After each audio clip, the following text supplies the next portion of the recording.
దేవుడు అమ్మాయికి ఇచ్చిన వరం. ఆశలు మర్చిపోవడం, ఆశలు మర్చిపోవడం మన వరం. దీంట్లో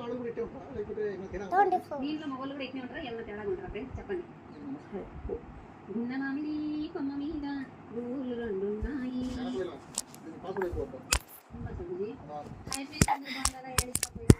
మా ఊరు నుంచి గంట దూరం ఒక ఊరు ఉంటే ఆ ఊర్లో కళాత్మక కట్టడాలంటే శూన్యకి పోయినాం ఫ్రెండ్స్. అట్నే ఆ ఊర్లో నుంచి ఒక్కరో ముందుకు పోతే ఈ చారిత్రాత్మక కట్టడం ఉందంటే ఇలా శూన్యకి వచ్చినాం. ఈ చారిత్రాత్మక కట్టడం పేరు హ్యాంగింగ్ బ్రిడ్జ్ అంటే అదే యాలాడే బ్రిడ్జ్ ఫ్రెండ్స్. ఈ బ్రిడ్జ్ ఎందుకు కట్టినారంటే అదో ఆ కొండ ఆ పక్కన బొగ్గు ఉండేదంట. అప్పుడెప్పుడో ఆ బొగ్గు గనిలో పనిచేసే మనుషులు ఆ పక్కకి ఈ పక్కకి పోయిరాడంటే ఇప్పుడైతే ఆ బొగ్గు తీయడం లేదు కానీ కాకపోతే చారిత్రాత్మక కట్టడంగా ఇలా గుర్తుగా పెట్టుకున్నారు. అంటే ఇక్కడ ఉండే వాళ్ళ చరిత్రల గురించి చెప్పుకోవాలి కదా, ఇవన్నీ గుర్తుగా ఉంటాయని పెట్టుకున్నారు. ఇది బాగానే ఉంది కానీ ఆలోచన ఇది ఆలోచన అయినట్టుగానే మనుషులు అయితే ఏం చేశారంటే బియ్యం తెచ్చిన వాళ్ళు ఉన్నలు ఉండి తినకోకుండా బియ్యంకాయలు పెట్టుకొని ఆ బియ్యంకాయలు వాళ్ళ పేర్లు రాసుకొని బియ్యం వేసుకొని బియ్యంకాయ ఇంటికి కొండగలరు. ఈ ఉపాయం బాగుంది, చరిత్రలో వాళ్ళ పేర్లు కూడా ఉంటాయి అంటున్నారు కానీ నాకు ముందు తెలియకపోయే తెలిసింటే ఇంకా నేను కూడా పెద్ద బియ్యంకాయ కొండను పోయి ఆడ పేర్లు రాసి ఫ్రమ్ ఇండియా అని రాసి పెట్టొచ్చు. నేను ఈసారి పోయినప్పుడు అట్నే చేసి వచ్చా.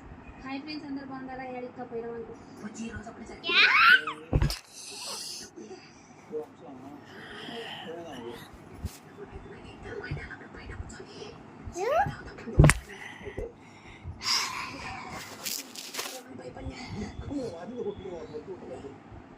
చెప్తాను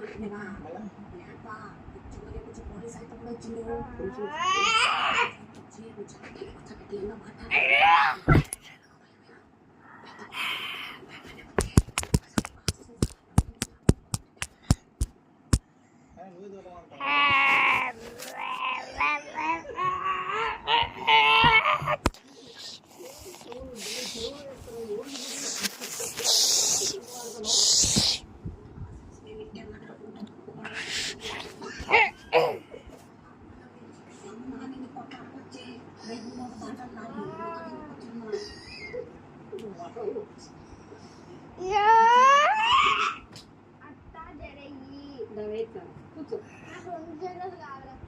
రెండు జల్లు యాడమ్మి రెండు జల్లు వేయాలా? ఇటు వేసిన కొత్తిమీర కట్టే ఇటు వేసిన కొత్తిమీర కట్టే యాడ రెండు జల్లు ఏమంటావు? నేను పప్పులు కడకాలి ఇటు